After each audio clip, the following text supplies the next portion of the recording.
that hook is so deep. The fear, the anxiety that it creates, going back to our anxiety episode, right? Anxiety, the anticipation that I'm going to miss out on like the biggest news in my teenage world of who's dating who and who broke up. Like that is huge to that population. Hello and welcome. We're so glad you're tuning into the Taking Good Care show. I'm Dr. Andrew Wong, based in Toronto, Canada. And I'm Dr. David St. Arnaud, based in Edmonton, Canada. We're two practicing psychologists with over a decade of experience each, working in a variety of settings and supporting diverse populations. Thanks for joining us. We hope you enjoyed today's episode. While we're both practicing psychologists, our podcast is intended purely for educational and entertainment purposes. It's not a substitute for professional mental health care or treatment.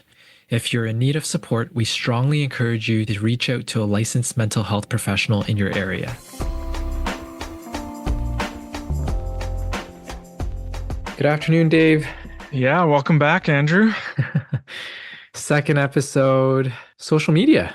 Yeah, I'm liking this stacking the episodes way of recording some of these things because there's less pressure to try to cram everything into one episode. So it gives a little more freedom to kind of, take our time with things, and we'll see what the listeners feel about it. But as the person doing it, I think I'm appreciating that we didn't have to get everything into the one episode, and we can cover a lot of the things that we reflected on after that we missed. And here we go. And we can slow down too. I think I like that part about it. We can slow down the episode a little bit. And I sometimes wonder, again, the skeptical side of me, do people really want to hear us talk for an hour and 15 minutes? I don't know. I'm with you. There's a bit of it that's uncomfortable. But there's a big part of it that like I said, I appreciate. I wouldn't want to do this alone. So I appreciate having the conversation with you. Yeah. Yeah. No, same here. Same here. Can't do this alone. I would not be doing this if it was just me. I mean, I don't even want like to hear myself talk that much. So yeah. So if other people benefit from it, great. I benefit from, having these conversations with you and learning something and also sharing some information with the public. And yeah. Yeah, no, went during our break because this is our second recording of the day. And so we took a little break, use the bathroom, heat up some lunch. I was just thinking to myself, like, again, this has repeatedly come up on Fridays. It's like, oh, this is really nice. I can step away from the office for a couple of hours and do our own thing because there's always stuff to do at the office. Oh no, don't remind me.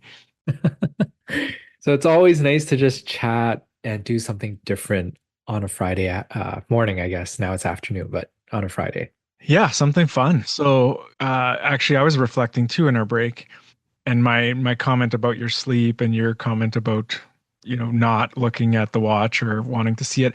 I was thinking how similar that is to screen time, right? Like most of our devices now, we can go into the settings and we can look at how much screen time we've used and on what apps. Like it can give you a breakdown on what type of screen time you've had. And I think, it could be overwhelming, but it could also be quite informative and maybe just guess and say, how much time do you think you spend on your phone, right? And then check it out. And if those are close, then great. But if they're quite different, if it's like, oh, geez, I thought I would probably have only about an hour, but I'm like at 7 hours, then I think there's also the question of like, are you doing other stuff while you're also, the sleep time or the screen time clock is ticking. Yeah. But the challenges of multitasking. And when people tell me that they're really good multitaskers, a red flag always comes up for me. Because the research has shown that there's really no such thing as multitasking. It's just constant divided attention back and forth. And maybe you're really good at shifting. That's a different story. But even at that, are you paying a ton of attention to what you're actually doing, the more important task. Yeah, yeah. You know what? I think the research is clear that typically when we're trying to multitask, we end up doing, less or like poorly on two things or not as well as if we were focusing on one on its own, right? Yep. But I also think about my time in the oil field, like running heavy equipment. And once the task became almost automatic, once I was able to operate the equipment like without really consciously thinking about it all the time, right? Yep. Then I was also able to listen to something like audiobooks while doing that other task, right? So depending on how demanding mentally or physically the Yes. task is, we might be able to do multiple things at the same time. So you could Yes. go for a walk and listen to a podcast, You're right? just Like, justifying yourself. no, no, I'm just saying it's more nuanced, right? That, but I'm when we're kidding. trying to have like an intimate conversation with someone and we're scrolling on our phone, like that's not going to work, right? So, or we're trying to play with our kids and we're checking our phone, that's not going to work, right? Okay, I think you bring up a really good point here. And I see this all the time or hear about it a lot. You talk to kids, and this is one reason why I love working with kids too. They're very honest. And so sometimes they'll tell me, well, yeah, mom or dad will play with me, but they're also on their phone. Hmm. And maybe the parents never revealed that to me, but it's the child who's revealing it to me. But I think it speaks to the importance of what your children observe, right? They observe you dividing your attention between them and the phone. And ultimately, the message there is, hey, this device is just as important as you are, or perhaps a little bit more important than you are. Right? So we have to be so aware of our actions and our behaviors. And are we, again, doing something mindfully or intentionally, or has it gotten to the point of somehow letting it control us subconsciously? Yeah.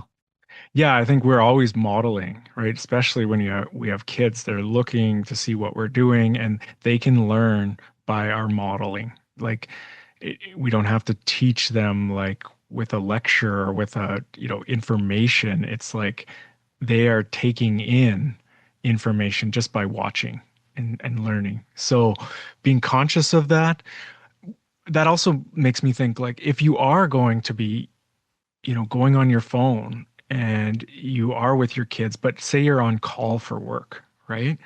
And it's like, I need to keep my phone on because I am, on call for work. They might not understand that concept, but I'm working right now. And when I get a phone call, I have to take it.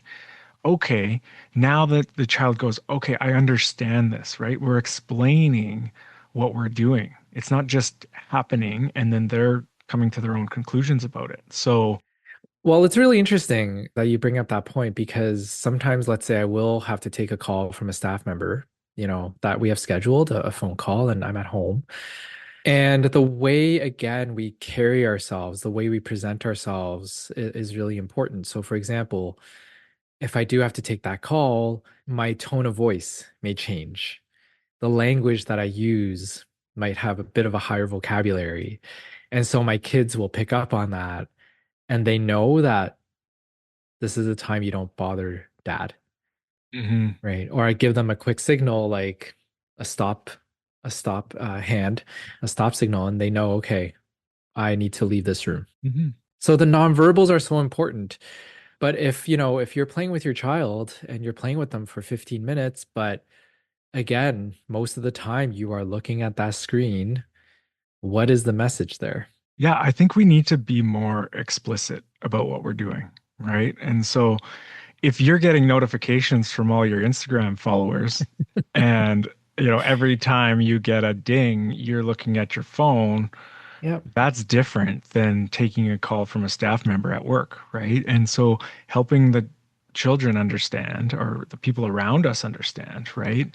So even in the men's group that I run, it's like like turn your phone off. We don't want Yep. interruptions during the group. However, if someone is in the hospital that you are, waiting for news about, or you're on call. Like those are exceptions that are acceptable, right?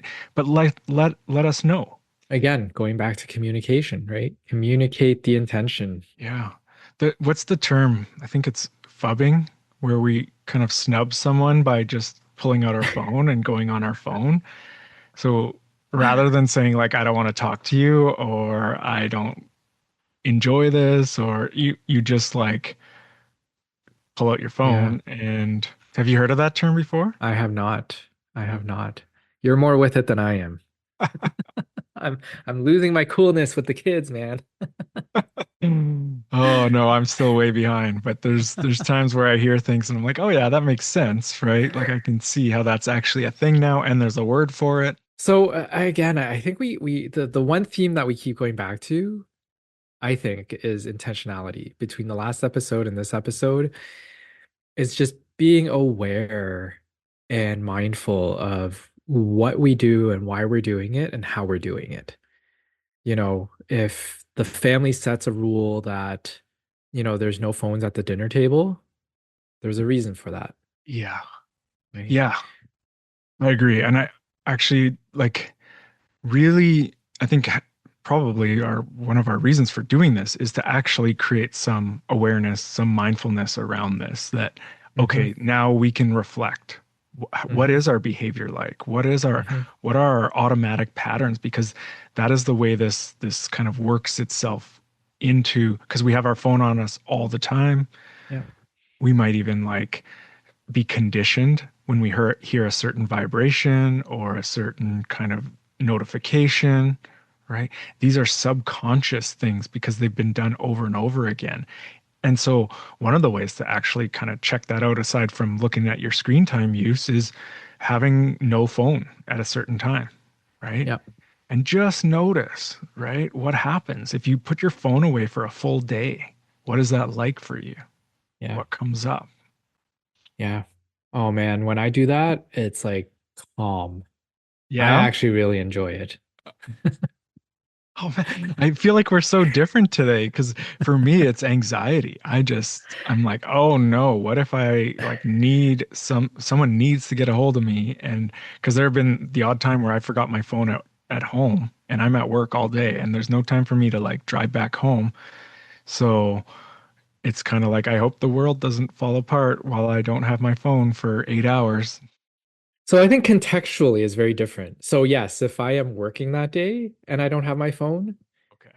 yeah, I will probably feel discomfort. But if I am on vacation and I believe that things have been taken care of Hmm. and I don't have my phone on me, it's like calm. It's just nice. But I do remember, I think it was earlier this year, my phone was pretty much dead. The battery wasn't charging anymore. And the repair place said I had to leave my phone there for like the entire afternoon. Yeah. And I had to drive to the mall, drop off the phone, drive back to the office. And I remember making plans, like messaging everyone beforehand. I don't have my phone, so reach me by email, but I will be driving during this time, so I cannot be reached. Yeah, for a glimpse, it was a very different life. Hmm.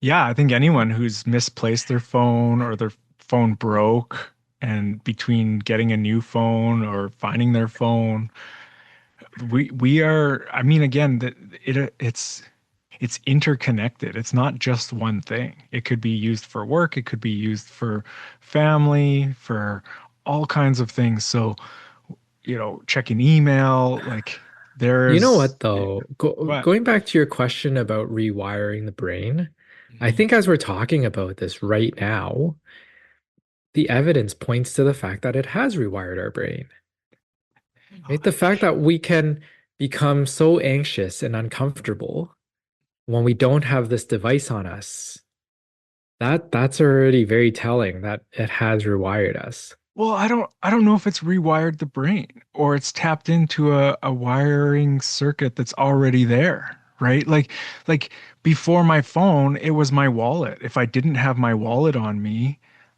like I used to tell myself, after I got my phone, but it was like wallet, cell phone, keys. Those were the three things when I left the house every time. And if I forgot one of those, right, then I was worried. I was anxious. Something didn't feel right. So I think, phones have tapped in and integrated themselves so much into our life that, yeah, Sort of scary. Well, going back to phones and social media, just circling back to that, I think again, if you told somebody that you don't have Instagram or you don't have, oh man, this is really aging me here. Snapchat, TikTok. TikTok. Yeah. Oh, yeah. Yeah. Yeah. I still call X Twitter. So, Like if you don't have these things or any one of them, you know, you're sort of seen as the outsider. Like, so I think it's definitely a part of us. And, off air, we were talking about how much influence it has over sort of pockets of generations. This idea of comparing all the time. Again, going back to the idea of influencers and they put on a product, right? But the product is not necessarily something that is tangible. It's not a tub of something. It's not a box of something. It's a lifestyle that they're showing now, right? That's the product. And so, when I work with young people who I didn't even know this was a thing, but I don't know. Oh, I'll throw this out there. I don't know if you've heard of this term, look maxing.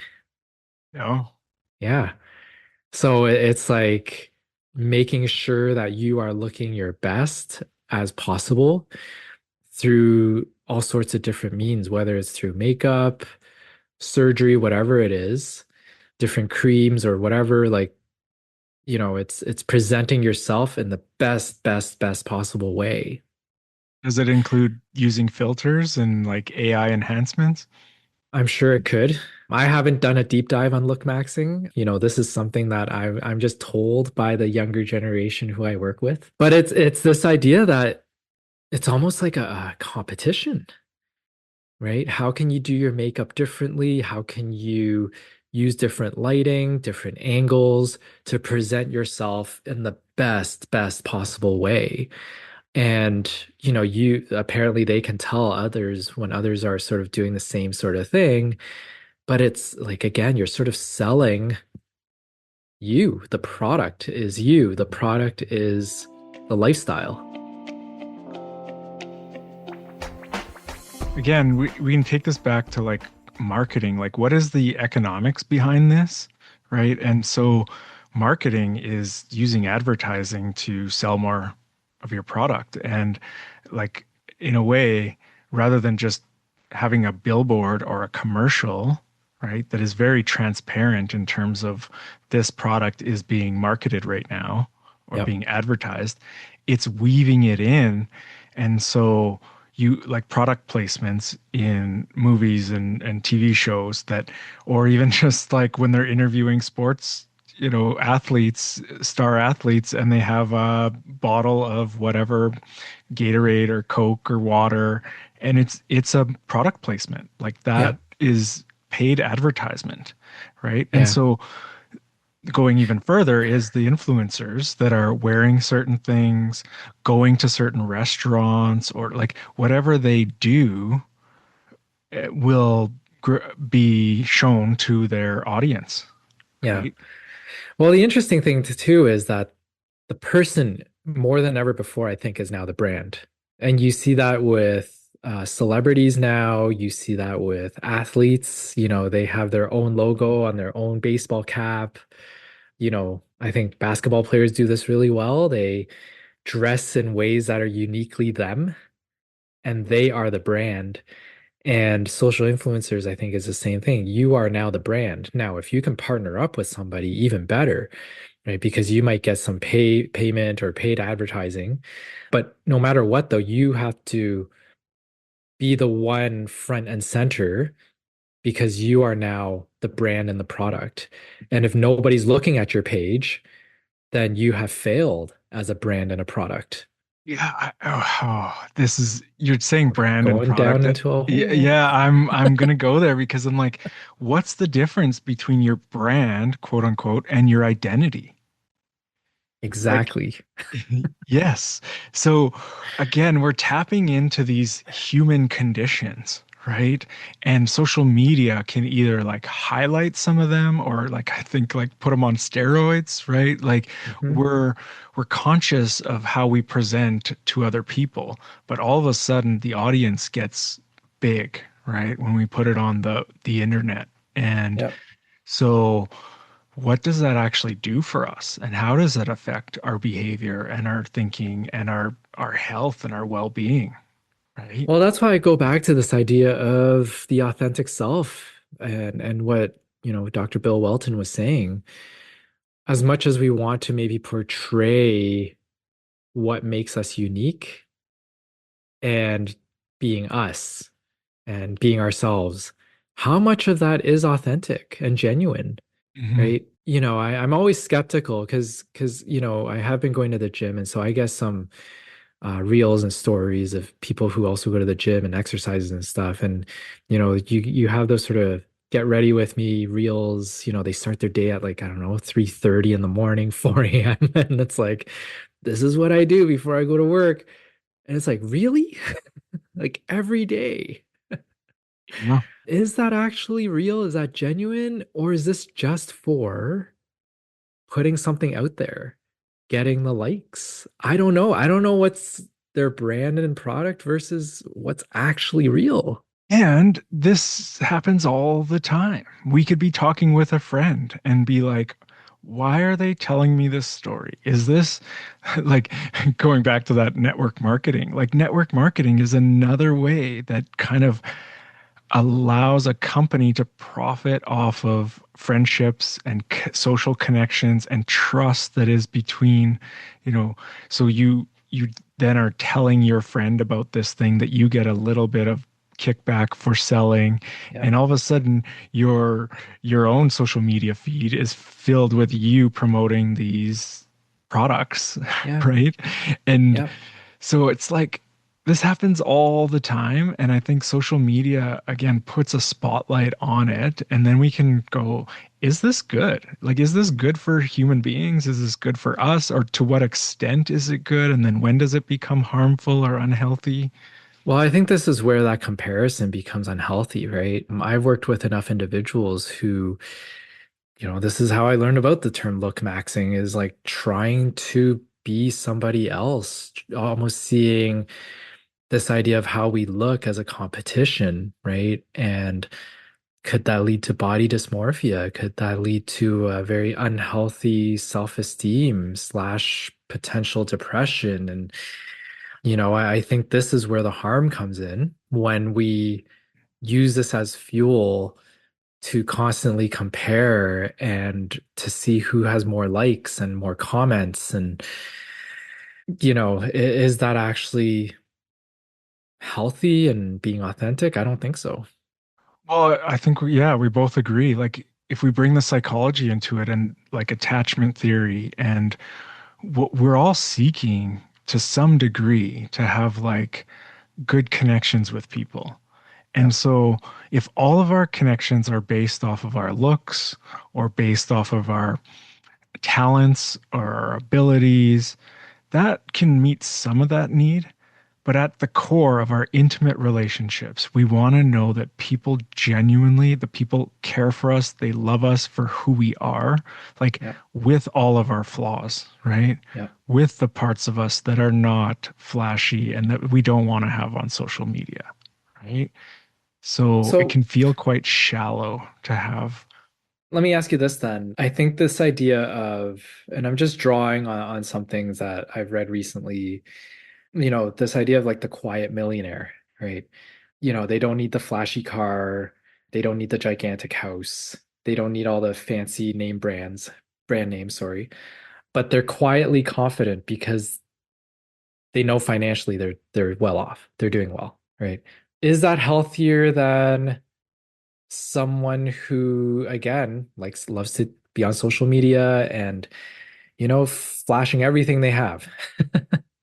Does that speak to one's psyche? It's an I interesting question. Yeah, I mean, I'll probably say it depends to all of those questions, right? And even when I'm teaching, my answer is often it depends. I think it depends what your motivation is. It depends how much of your own sense of self and identity is dependent on these things, right? So if you're using it as a means to increase your net worth, right? You just know you can leverage this part of yourself to make more money, and you're doing it for that reason. But if you have, trolls following you and saying really hurtful things about you on the internet, that really doesn't impact your sense of self, right? Your sense of well-being, that you have a secure kind of sense of self. I think what I worry about is this like teenager, this young person really starting to form that sense of self. And Hmm. then, they're in a vulnerable time figuring out who they are, right? And social media can not only uh, not only be harmful in some other ways, but also like that it could shape them in a way that later on, like you said, with body image or body like how they eat, how they spend their time, how like I worry about my kids. I worry about, the young people out there that are the influence of social media is very strong and possibly quite negative. Yeah, those formative teenage years, they're so critical in terms of identity formation. I think this is why, and I explain this in terms of the psychoeducational and the brain development piece with parents and with teenagers. And all the parents always nod when I say this. We remember so much of our teenage years like it was yesterday. And there's a reason for that. It's that sort of bridge between childhood, a time when we are dependent on our parents, caregivers for almost everything, to the other side, which is becoming significantly more independent and, seeing our parents maybe a little bit differently, but we have that independence now to make our own decisions. And that formative teenage years is where we're transitioning to that and we're negotiating between independence and dependence. And how much do we shift our dependence towards friendships and our social groups and away from our parents as the primary influencers? And that's why our brain does such a good job remembering those formative teenage years. All those memories that we sometimes will say, oh, it was like yesterday, when I went to graduation and I remember all these things and who I talked to. There's a reason why our brain remembers all that and can't remember last week. Well, and our brain remembers things that are emotional.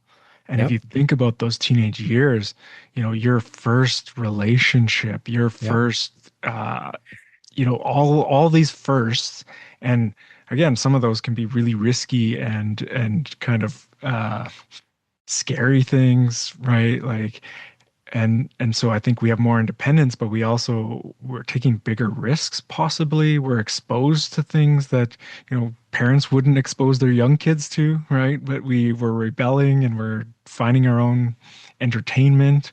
And so yeah, that is going to light up our brain just like scrolling. Like some of the algorithms, they're highly emotional, right?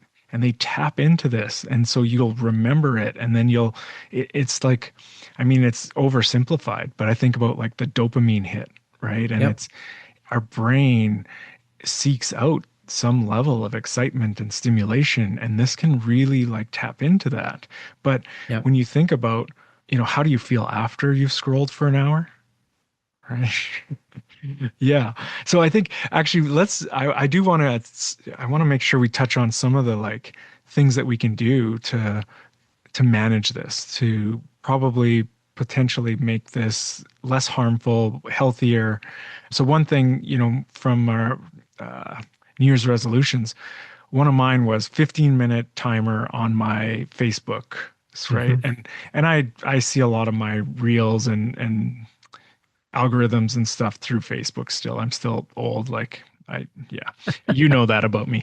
But I was like, okay, there's a 15-minute timer, and then when it goes off, it kind of it allows me to add more time or to Yeah. leave the site. And so I have consistently, some of my other New Year's resolutions have not been as consistent, but this one I have consistently done.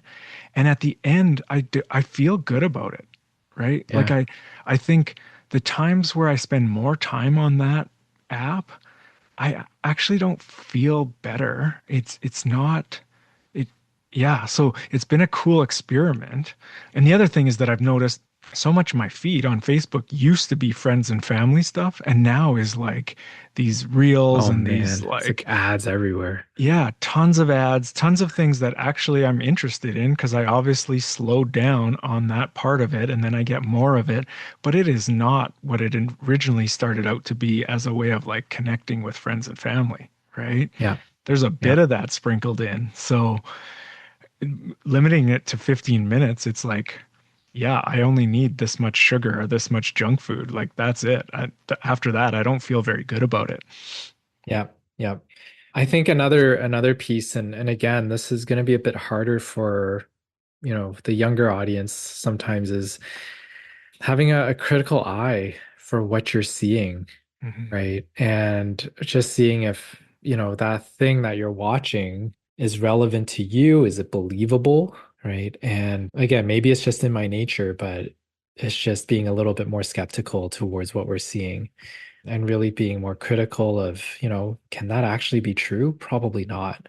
In fact, I find now when I do see some reels or stories, my brain jumps to, it's probably AI. That's usually where I go now. That's hilarious. I was just thinking the same thing because actually my kids will say that now. And again, they're 7 and 9, but they've basically associated anything fake or unreal to be AI, right? They'll be like, Yeah. "Oh, that video's AI," and it just means that it's not true, right? So Yeah. they're Yeah. probably going to be more keen to it than we are. Yes. Yes. Another piece too, I think if you're living with other people, if you're living within a family, it's modeling for each other. What are everybody's behaviors? You mentioned, 15 minutes a day, but can everybody do that? Right? Because power in numbers, right? The more individuals doing it in your environment, the more likely that you will follow through as well. It only takes one person in almost every behavior. Oh, well, they're on it for an hour. Why can't I be on it for an hour? It just takes one person to sort of break that habit. For sure. Yeah. Yeah, who you surround yourself with Yep. and it makes it easier or harder to do certain things. Yep. So even saying it out loud, you might talk to your spouse or your partner or your friends and be like, "Hey, this is something I'm like working on." So I'm not, it's not that I don't like you or that I'm not like, that I don't care about our relationship, is that I'm actually not going to be on this social media site or I'm not going to be responding as quickly as I used to, right? hmm hmm And I think this is where, though, it does take that courage or confidence to say, I'm going to break away from the pack. Hmm. It's hard. Like when all your friends are on it, and I hear this again all the time with teenagers who I work with. Well, I may miss out, this idea of FOMO, right? Like fear of missing out. Like I'm gonna miss out on that thread of conversation, and I'm gonna miss out on the plans.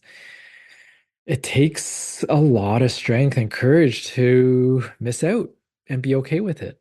Or being able to kind of like, so here's that like motivational interviewing thing with addictions. It's like, what do you like about it? Oh, I Yeah. like that I stay current and I stay informed, or like this is adult language, but like that I'm in the know, right, of what's going on. So okay, so again, how might you be able to do that without spending all day on your phone, right? You might be able to check it, I don't know, once every 2 hours or once every hour and still not miss out on something major, Yep. but only, that's all you're doing is checking it. You're not all of a sudden, an hour goes by and you've just scrolled, doom scrolled, right? And As ideal as that sounds, Dave, hey, this is a then work in progress. it is a This work in is, progress. yeah. I hear so many times like, oh, but there's so much that can happen within half an hour. So much can happen within an hour. Like you don't understand, Hmm. Dr. Andrew. Like, and so again, it's like that hook is so deep, Hmm. right? That, the fear, the anxiety that it creates, going back to our anxiety episode, right? Anxiety, the anticipation that I'm gonna miss out on like the biggest news in my teenage world, Hmm. right? Yeah. Of who's dating who and who broke up. Like that is huge Yeah. to that population. But again, if we're doing this from a motivational interviewing place, it's like absolutely, right? Like that is super important. And, right, what else? What might be the downside to doing this? Right. And there usually is. It's like, oh, well, then, maybe my grades aren't as good, or maybe I'm Hmm. actually not playing actually playing with some of my friends, like meeting my friends to go to the skate park or the gym or the park or whatever it is, right? Oh, So there's so much more than skate park nowadays, Dave. I know. But again, every yes comes with a no. Every how you spend your time on this, you're not spending your time on something else. So if we can hold that bigger picture that people actually have multiple values, multiple needs, and sometimes especially with addictions, right? It's like, okay, well, is this negatively impacting your relationship with people you care about, right? Yeah. Is it affecting your mood? Is it like, but starting with the thing you like about it, right? Yep. Let's start there, and that explains why you do it so much. I will also say too, I know I've probably been a bit more pessimistic during this episode, but I will say, look, teenagers have had a tendency to surprise me as well. And I say that because, I have had those who you may be able to qualify as being very attached to their phones and to social media. And they have come to me at times and said, I'm exhausted. And they've pinpointed that exhaustion to constantly being on social media, not just scrolling, but posting as well, right? I have had teenagers, older teenagers, like 16, 17 years old, who will tell me, I've always wanted to show how popular I am. And so I'll take all these photos with other people. I go to all these parties, take photos there, post it all, be on Snapchat 24/7. But now I'm realizing I'm exhausted. How much do I care about popularity? Hmm. Yeah. Yeah, there's a cost to it, Yeah. right? So, what's the benefit and then what's the cost? And even as parents, if you're approaching your kids, I would start with what do they like about it, right? What is the attraction to this? Yeah. And and then again, going through that from like a motivational interviewing lens is like, okay, if this helps with your anxiety, is there other things that can also help with your anxiety? Yeah. Right? Like, what are Yeah. some alternatives to this? And then you're broadening your toolbox a little bit Yeah. and see where that goes. And if you notice Dave's tone when saying those things, it's not in a conflicting way or argumentative way of approaching that conversation. Going back to the last episode when we talked about nonverbals and our tone that we use, if we go at it from an adversarial perspective and we approach our teenagers or kids or young adults and say, this is why you shouldn't be on it, that's already picking a fight. And that's going to go nowhere. Well, especially with teens that are prone to kind of protest against, you know, but I also think like on a respect level, I think even when I'm working with adults with addictions, to me to say like essentially that's wrong, you got to stop doing that. It can easily be misconstrued as like harsh judgment, criticism, like something is wrong with you. And I think kids can feel that too, right? So that's what I love about motivational interviewing is it's like you're good. You're a good Yep. human being, right? And let's Yep. connect with your needs that you have, that everyone has. And then we Yep. start looking at your behaviors and how that works or doesn't work for you. We come from a place of connection. I don't know how many episodes I've said this in, but again, working in dynamics with parents and teens and children, the fundamental need for connection is what people are looking for most of the time. But if we start a conversation from a place of disconnection, of conflict, that's not gonna have a lot of traction, right? And so to your point about motivational interviewing, the and instead of the but goes much further in terms of building a connection. Yeah, I couldn't agree more. I think even when we're thinking about social media or even addictions, like people will have a relationship with the addiction, right? Or with the substance. And if they have disconnection in their other relationships, then they're more likely to lean on those connections. So if you and your adolescent child at home get into a fight, it might make it more likely that they go on social media and are connecting with other people that have, similar struggles. And so your relationship gets strained and the other, what you're concerned about, actually gets Yeah. strengthened. It goes back to our toxic masculinity episode. All of these episodes are somehow interconnected. The human condition. The human condition, going back to Bill's episode, this is the human condition. But I think this is what makes it exciting too. Look, social media is here to stay. It's not going anywhere. And if we choose to embrace it, we have to do it in a healthy way. That's setting healthy examples to our kids. That's setting healthy examples to the ones we love, our spouses, whoever it is, and never forgetting that there's still there are still people around us and we can connect with them. Even if we use social media as a tool from time to time. Hey, did you see that story? Did you see that reel? We're connecting. For sure. Again, it's a tool. It's something I hope though, like whoever's listening, we've pulled back the curtains a little bit on like, hey, you know what? This free thing is not actually free, right? There's a Mhm. cost to it and someone is profiting off of it. And how does that all work, right? That economy of attention. Okay, now that you understand that, it can help you a little bit kind of make decisions for yourself and your family. Absolutely. So, I think this was a very interesting couple of episodes.